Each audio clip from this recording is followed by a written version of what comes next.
Good morning. Today we have discussed about the tips of become a successful entrepreneur, session 5 in the paper of entrepreneurship and innovation. Tips of become a successful entrepreneur. ಯಶಸ್ವಿ ಉದ್ಯಮಶೀಲನಾಗಲು ಸಲಹೆಗಳು. To succeed in business today, you need to be flexible and have good planning and organizational skills. Many people start a business thinking that they will turn on their computers or open their doors and start making money, only to find that making money in a business is much more difficult than they thought. So ಯಾವುದೇ ಒಂದು ಉದ್ಯಮಶೀಲಿ ಅಂತಕ್ಕಂಥವನಿಗೆ ಸಾಕಷ್ಟು ರೀತಿಯ ಅಂತ ಒಂದು ಒಳ್ಳೆಯ ಒಂದು ಯೋಜನಾತ್ಮಕ ಅಂಶಗಳನ್ನು ಒಳಗೊಂಡಿರಬೇಕು, ಸಂಘಟನಾತ್ಮಕ ಕೌಶಲ್ಯಗಳನ್ನು ಹೊಂದಿರಬೇಕು. ಕೇವಲ ಹಣ ಮಾಡುವುದೊಂದೇ ಮುಖ್ಯವಾದಂಥ ಒಂದು ಅಂಶ ಅಲ್ಲ. ಉದ್ಯಮಶೀಲಿನೂ ಯಶಸ್ವಿ ಆಗಬೇಕಾದ್ರೆ ಅಥವಾ ಉದ್ಯಮಿ ಆಗಬೇಕಾದ್ರೆ being successful often means learning from those who have already achieved their goals. Having a mentor is an amazing blessing to an entrepreneur, but not everyone can find one in person. Here are tips for young or aspiring entrepreneur to help get started. ಸಾಕಷ್ಟು ರೀತಿಯಂಥ ಒಂದು ಉದ್ಯಮಶೀಲರನ್ನು ನಾವು ಗಮನಿಸಬಹುದು. So ಅವರ ಒಂದು ವಿವಿಧ ರೀತಿಯಂಥ ಗುರಿಗಳನ್ನು ಹೊಂದಿ, ಉದ್ದೇಶಗಳನ್ನು ಹೊಂದಿ ಒಂದು ಉದ್ಯಮಶೀಲ ಚಟುವಟಿಕೆಯನ್ನು ಆರಂಭಿಸಿದ್ದಾರೆ. ಅವರು ಒಂದು ಯಶಸ್ವಿತನವನ್ನು ಅಳವಡಿಕೆ ಮಾಡಿಕೊಂಡು ಮತ್ತಷ್ಟು ಅಭಿವೃದ್ಧಿ ಹೊಂದಲಿಕ್ಕೆ ಅವಕಾಶ ಆಗುತ್ತೆ ಅಂತ ಹೇಳ್ಬೋದು. By the definition, entrepreneurs either as individual or in teams discover opportunities throughout their personal and professional lives.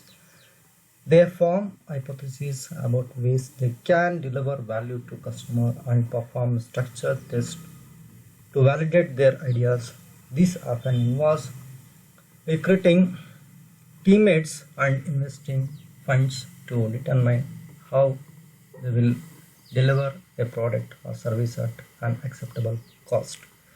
ಒಬ್ಬ ಉದ್ಯಮಶೀಲಿ ಆಗ್ತಕ್ಕಂಥವನು ನಮ್ಮ ವ್ಯಕ್ತಿಗತವಾಗಿ ಆಗಿರ್ಬೋದು, ಒಂದು ಗುಂಪಾಗಿ ಆಗಿರಬಹುದು ಅಥವಾ ಒಂದು ತಂಡವಾಗಿ ಆಗಿರಬಹುದು, ಯಶಸ್ವಿ ಆಗಬೇಕಾದ್ರೆ ಸಾಕಷ್ಟು ರೀತಿಯಂಥ ಒಂದು ವಿಶ್ಲೇಷಣೆಗಳನ್ನು ಅಳವಡಿಕೆ ಮಾಡ್ಕೋಬೇಕು, ಅಧ್ಯಯನಗಳನ್ನು ಮಾಡಬೇಕು.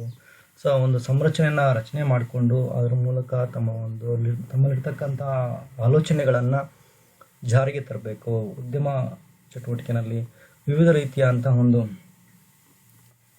ಉತ್ಪನ್ನ ಅಥವಾ ಸೇವೆಗಳನ್ನು ಒದಗಿಸುವಲ್ಲಿ ಸಾಕಷ್ಟು ಕಡಿಮೆ ಅಥವಾ ಒಂದು ಗ್ರಾಹಕನಿಗೆ ಅನುಕೂಲಕರವಾದಂಥ ಒಂದು ವೆಚ್ಚದಲ್ಲಿ ಉತ್ಪಾದನೆ ಮಾಡಿ ಒದಗಿಸುವಂಥದ್ದು ಅತ್ಯವಶ್ಯಕವಾಗಿರುತ್ತೆ ಯಶಸ್ವಿ ಆಗಬೇಕಾದ್ರೆ.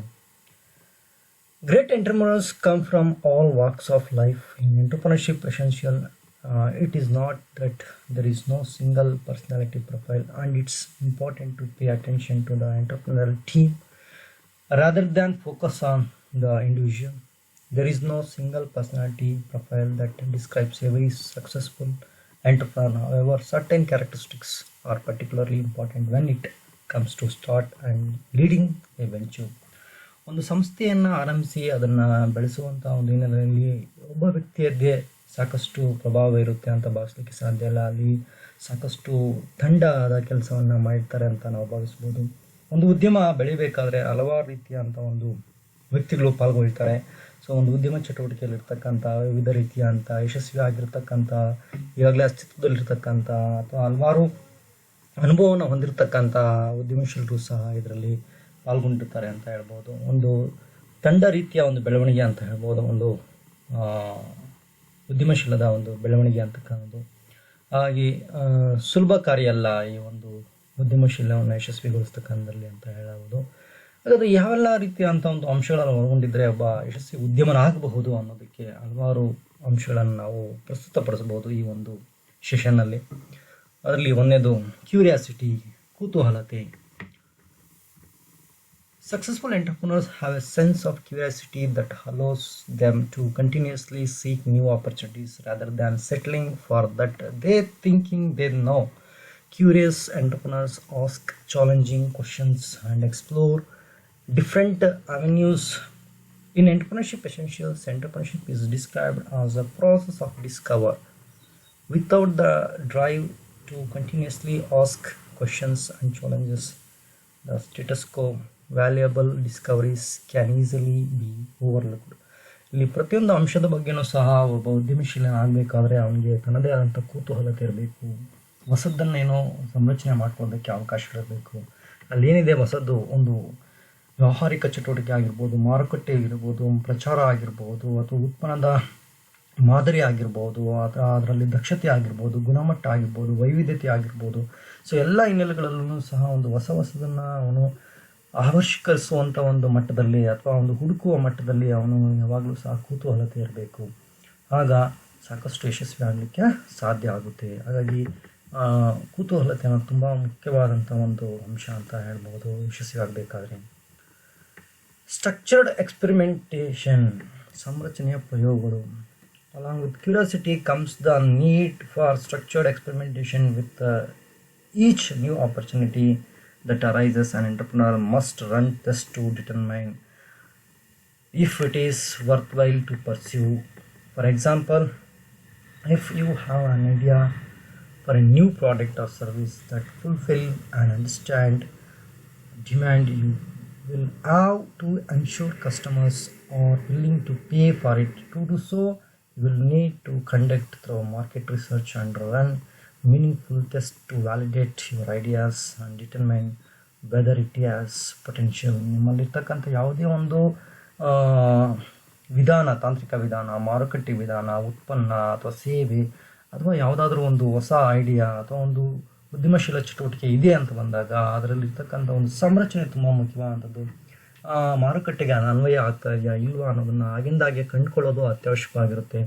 ಇನ್ನು ಮಾರುಕಟ್ಟೆಯಲ್ಲಿ ವಿವಿಧ ರೀತಿಯ ಅಧ್ಯಯನಗಳನ್ನು ಕೈಗೊಳ್ಳುವ ಮೂಲಕ ಒಂದು ಸಂರಚಿತವಾದಂಥ ಹೊಂದಾಣಿಕೆಯನ್ನು ಮಾಡ್ಕೋಬೇಕಾಗತ್ತೆ. ಸೊ ಈ ಸಂದರ್ಭಕ್ಕೆ ಅದು ಸೂಕ್ತವೇ ಅಥವಾ ಯಾವ ಒಂದು ಕಾಲಾವಧಿಯಲ್ಲಿ ಅದು ಮಾರುಕಟ್ಟೆ ಆಗಬಲ್ಲದು ಮೊದಲಾದವುಗಳನ್ನಾಗಿ ಲೆಕ್ಕಾಚಾರ ಮಾಡಿ ಒಂದು ಸಂರಚನೆಯನ್ನು ಮಾಡ್ಕೋಬೇಕಾದದ್ದು ತುಂಬ ಮುಖ್ಯ. ನೆಕ್ಸ್ಟ್, ಅಡಾಪ್ಟಬಿಲಿಟಿ, ಹೊಂದಿಕೊಳ್ಳುವಿಕೆ. The nature of business is every changing. Entrepreneurship is an iterative process, and new challenges and opportunities present themselves at every turn. It is nearly impossible to be prepared for every scenario. Entrepreneurs need to evaluate situation and adapt so their business can keep moving forward when unexpected changes occurs.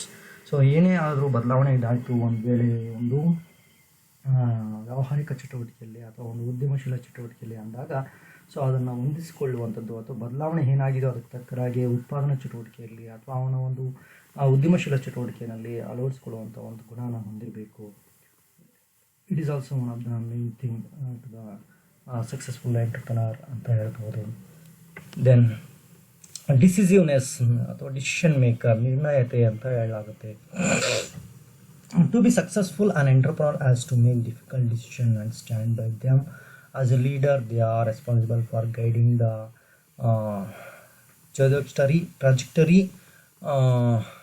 trajectory of their business, including every aspects from funding or strategy to resource allocation. Being decisive does not always mean having all the answers. If you want to be an entrepreneur, it means having the confidence to make challenging decisions and see them through.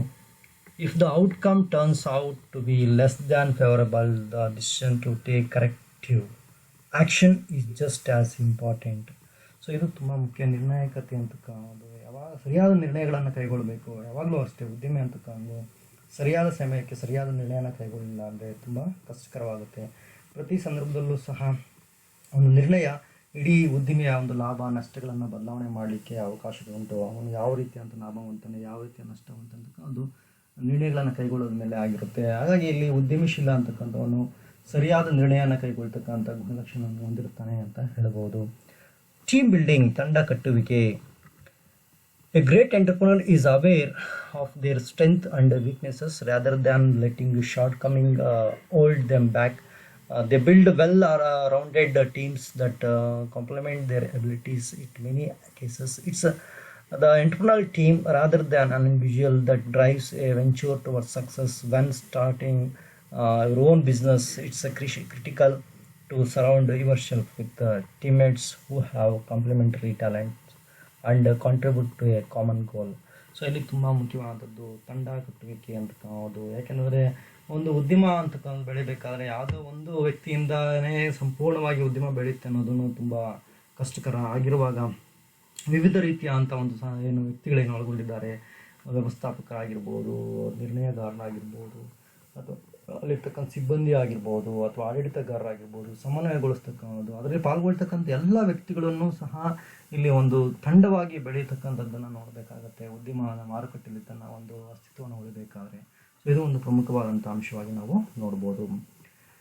Risk tolerance, ಗಂಡಾಂತರ ಸಹಿಸುವಿಕೆ ಅಥವಾ ಸಹಿಷ್ಣುತೆ ಅಂತ ಕರಿತೀವಿ. Entrepreneurs is often associated with risk. While it's true that launching a venture requires an entrepreneur to take risk, they also need to take steps to minimize it. While many things can go wrong when launching a new venture, many things can go right. The key, according to the entrepreneurship essentials, is for entrepreneurs to actively manage the relationship between risk and reward and position their companies to benefit from the upside.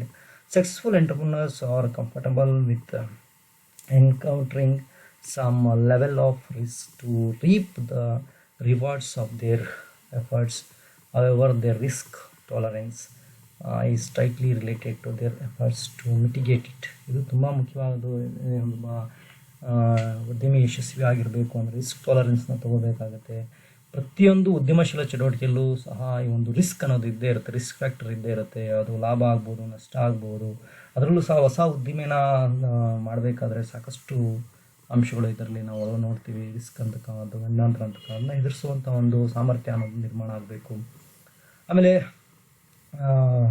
ಏನು risk ತೊಗೋತೀವೋ ಅದಕ್ಕೆ ತಕ್ಕಾಗಿ ನಮಗೆ ಒಂದು rewards ಇರುತ್ತೆ ಅಥವಾ benefits ಇರುತ್ತೆ ಅಂತ ಹೇಳ್ಬೋದು. ಎಲ್ಲಿ ರಿಸ್ಕ್ ಜಾಸ್ತಿ ಇರುತ್ತೋ ಅಲ್ಲಿ ಬೆನಿಫಿಟ್ ಜಾಸ್ತಿ ಇರುತ್ತೆ ಅಥವಾ ಪ್ರಾಫಿಟ್ ಜಾಸ್ತಿ ಇರುತ್ತೆ ಅನ್ನೋ ಒಂದು ಕಾನ್ಸೆಪ್ಟ್ ಇದೆ. ಅದರ ಆಧಾರದ ಮೇಲೆ ಹೋದಾಗ ರಿಸ್ಕ್ನ ಟಾಲರೆನ್ಸ್ ಮಾಡೋದನ್ನು ಸಹ ತುಂಬ ಮುಖ್ಯವಾದದ್ದು. ಕಂಫರ್ಟಬಲ್ ವಿತ್ ಫೇಲ್ಯೂರ್, ಸೋಲುಗಳ ಎದುರಿಸುವಿಕೆ. In addition to managing risk and making calculated decisions, entrepreneurship requires a certain level of comfort with failure. It's estimated that nearly 75% of new startups fail. The reasons for failure are vast and encompass everything from a flawed business model to a lack of focus or motivation. While many of these risks can be avoided, some are inevitable. Successful entrepreneurs prepare themselves for and are comfortable with failure rather than let fear hold them back. The possibility of success propels them forward. So ಇದು ತುಂಬ ಮುಖ್ಯವಾದದ್ದು. ಎಷ್ಟೋ ಸಲ ನಾವು ನೋಡ್ಬೋದು ಉದ್ಯಮಶೀಲಿಗಳ ಸಾಕಷ್ಟು ಸಲ ಒಮ್ಮೆ ಆರಂಭಿಸಿದ್ದಾರೆ ಅಂದ ತಕ್ಷಣವೇ ಅದನ್ನು ಬೆಳವಣಿಗೆ ಮಾಡ್ಕೊಂಡು ಹೋಗೋದು ತುಂಬ ಮುಖ್ಯ ಆಗುತ್ತೆ. ಎಷ್ಟೋ ಒಂದು ಹೊಸ ಒಂದು ವೆಂಚರ್ಸ್ ಆರಂಭ ಆದಾಗ ಅಥವಾ ಒಂದು ಉದ್ಯಮಶೀಲ ಚಟುವಟಿಕೆ ಆರಂಭ ಆದಾಗ ಅದರಲ್ಲಿ ಸುಮಾರು 75% ಸೋಲನ್ನು ಅವಲಂಬಿಸ್ತಾರೆ ಅಂತ ಹೇಳ್ತಾರೆ ಒಂದು ಅಧ್ಯಯನಗಳನ್ನು ನಾವು ನೋಡಿದಾಗ. ಆ ಒಂದು ಸೋಲುಗಳನ್ನು ಎದುರಿಸುವಂಥ ಒಂದು ಸಾಮರ್ಥ್ಯ ನಿರ್ಮಾಣ ಆಗಬೇಕು ಪ್ರತಿಯೊಬ್ಬರಲ್ಲೂ ಉದ್ಯಮಶೀಲರು. ಆಗ ಏನಾಗುತ್ತೆ, ಸಕ್ಸಸ್ ಆಗಲಿಕ್ಕೆ ಅವಕಾಶ ಆಗುತ್ತೆ. ಒಂದು ರಿಸ್ಕ್ ಯಾವುದೋ ಒಂದು ಎದುರಾಗಿದೆ ಅಂದ ತಕ್ಷಣವೇ ಅವರು ಅದನ್ನು ಆ ಒಂದು ಉದ್ಯಮಶೀಲ ಚಟುವಟಿಕೆಯಿಂದ ಹೊರ ಹೋಗ್ತಾರೆ. ಆಗ ಏನಾಗುತ್ತೆ, ತುಂಬ ಕಷ್ಟಕರ ಆಗುತ್ತೆ, ಅಭಿವೃದ್ಧಿ ಹೊಂದಕ್ಕೆ ಆಗೋದಿಲ್ಲ ಅಂತ ಹೇಳ್ಬೋದು. ನೆಕ್ಸ್ಟ್ ಒನ್, ಪರ್ಸಿಸ್ಟೆನ್ಸ್, ದೃಢತೆ. While many successful entrepreneurs are comfortable with the possibility of failing, it does not mean that they give up easily. Rather, they see failures as opportunities to learn and grow. Throughout the entrepreneurial process, many hypotheses turn out to be wrong and some ventures fail altogether. Part of what makes an entrepreneur successful is their willingness to learn from mistakes, continue to ask questions and persist until they reach their goal. ಇದು ತುಂಬ ಮುಖ್ಯವಾದದ್ದು. ದೃಢವಾದಂಥ ಒಂದು ಮನೋಭಾವ ಅನ್ನೋದನ್ನು ಅಳವಡಿಕೆ ಮಾಡ್ಕೋಬೇಕು ಪ್ರತಿಯೊಂದು ಉತ್ಪಾದನಾಗಾರ ಅಥವಾ ಒಂದು ಉದ್ಯಮಶೀಲಗಾರ ಅಂತಾನೆ. ಸೊ ತನ್ನ ಚಟುವಟಿಕೆಗಳನ್ನು ಕೈಗೊಳ್ತಾನೆ ಅಥವಾ ಒಂದು ಹೂಡಿಕೆಗಳನ್ನು ಕೈಗೊಳ್ತಾನೆ. ಎಷ್ಟೋ ಸಲ ಸೋಲುಗಳು ಅನುಭವ ಆಗುತ್ತೆ. ಸಾಮಾನ್ಯವಾಗಿ ಸೋಲು ಏನಿದೆ ಅದು ಬೆಳವಣಿಗೆ ಆಗಲಿಕ್ಕೆ ಪ್ರಮುಖವಾದಂಥ ಒಂದು ತಳಪಾಯ ಅಂತ ಹೇಳ್ಬೋದು. ಅದರಲ್ಲಿ ಏನು ಮಿಸ್ಟೇಕ್ಸ್ ಆಗಿದೆ ಅಥವಾ ಏನು ಕರೆಕ್ಷನ್ಸ್ ಆಗಬೇಕಿದೆ ಅಂತ ನೋಡಿಕೊಂಡು ತನ್ನ ಗುರಿನ ಸಾಧನೆ ಮಾಡಬೇಕಂದ್ರೆ ದೃಢತೆ ನಗಬೇಕು. ಒಂದು ದೃಢ ನಿರ್ಧಾರಗಳನ್ನು ಕೈಗೊಂಡು ದೃಢತೆಯಿಂದ ತನ್ನ ಕೆಲಸವನ್ನು ಮಾಡಿದಾಗ ಅಭಿವೃದ್ಧಿ ಹೊಂದಕ್ಕೆ ಅವಕಾಶ ಆಗುತ್ತೆ. Then innovation. Many ascribe to the idea that innovation goes hand in hand with entrepreneurship.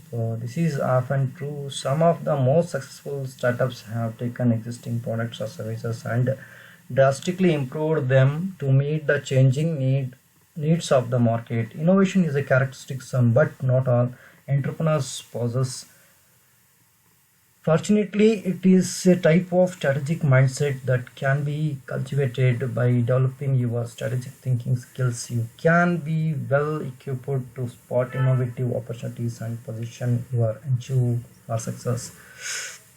ಇಲ್ಲಿ ಆವಿಷ್ಕಾರ ಅಥವಾ ಇನೋವೇಷನ್ ಅಂತದ್ದು ಒಂದು ಪ್ರಮುಖವಾದ ಲಕ್ಷಣನೇ ಒಂದು ಉದ್ಯಮಶೀಲ ಚಟುವಟಿಕೆಯಲ್ಲಿ. ಆದರೂ ಸಹ ಇಲ್ಲಿ ನಾವು ಗಮನಿಸಬೇಕಾಗಿರ್ತಕ್ಕಂಥದ್ದು ಯಾವುದೇ ಒಂದು ಉದ್ಯಮಶೀಲ ಚಟುವಟಿಕೆ ಅಂತ ಬಂದಾಗ ಅವರ ಒಂದು ಗೋಲ್ ಸೆಟ್ ಏನಿದೆ ಅಥವಾ ಅವರ ಒಂದು ಆಬ್ಜೆಕ್ಟಿವ್ಸ್ ಏನಿದೆ ಅದರ ಅದನುಸಾರವಾಗಿ ಅವರು ಉತ್ಪಾದನಾ ಚಟುವಟಿಕೆಗಳನ್ನು ಅಭಿವೃದ್ಧಿಪಡಿಸ್ಕೊಂಡು ಅಥವಾ ಅವಕಾಶಗಳನ್ನು ನಿರ್ಮಾಣ ಮಾಡಿಕೊಂಡು ಮುಂದಕ್ಕೆ ಹೋಗೋದು ತುಂಬ ಮುಖ್ಯವಾದದ್ದು.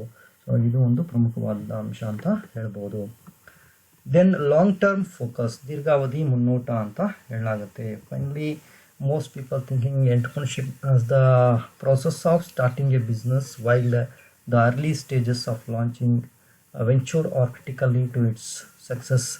The process does not end once the business is operational. In entrepreneurship essential, it is stated that it's easy to start a business but hard to grow a sustainable and substantially one.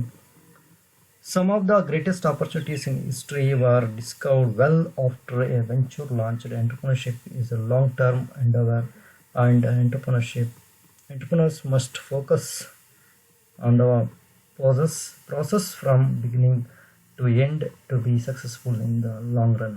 So ಇದು ತುಂಬ ಮುಖ್ಯವಾದದ್ದು. ಯಾವುದೇ ಒಬ್ಬ ಉದ್ಯಮಿ ಯಶಸ್ವಿ ಆಗ್ತಿದ್ದಾನೆ ಅಂದರೆ ಅವನಿಗೆ ದೀರ್ಘಾವಧಿಯ ಅಂತ ಒಂದು ಮುನ್ನೋಟ ಇರಬೇಕು. ಅವ್ರಿಗೆ ಇರ್ತಕ್ಕಂಥ ಒಂದು ಉದ್ಯಮಶೀಲ ಚಟುವಟಿಕೆಗಳಿಗೆ ಹೊಸದಾದಂಥ ಅವಕಾಶಗಳಿದೆ ಅಥವಾ ಒಂದು ವಿಸ್ತರಣೆ ಮಾಡಲಿಕ್ಕೆ ಏನು ಅವಕಾಶ ಇದೆ, ಅವರ ಪ್ರೊಸೆಸ್ ಚಟುವಟಿಕೆಗಳು ಹೇಗೆ ನಡೀತಾ ಇದ್ದಾವೆ, ಎಲ್ಲೆಲ್ಲಿ ತನ್ನ ಒಂದು ಉದ್ಯಮ ಚಟುವಟಿಕೆನ ವಿಸ್ತರಣೆ ಮಾಡ್ಬೋದು, ಆಮೇಲೆ ಅದನ್ನು ಕಾಪಾಡ್ಕೊಂಡು ಮುಂದ್ಗಡೆ ಹೋಗೋದು ತುಂಬ ಮುಖ್ಯ. ಅಂದರೆ ಮುಂದೆ ಉದ್ಯಮವನ್ನು ಮುಂದುವರ್ಸ್ಕೊಂಡು ಹೋಗೋದು ತುಂಬ ಮುಖ್ಯ. ಆರಂಭಿಸೋದಕ್ಕಿಂತ ಮುಂದುವರ್ಸ್ಕೊಂಡು ಹೋಗೋದು ಅತ್ಯವಶ್ಯಕವಾದ, ಹಾಗಾಗಿ ದೀರ್ಘಾವಧಿ ಆ ಒಂದು ಮುನ್ನೋಟವನ್ನು ಹಾಕ್ಕೊಳ್ಳೋದು ಅತ್ಯವಶ್ಯಕವಾಗುತ್ತೆ. ಸೊ ಧನ್ಯವಾದಗಳು. Thank you very much.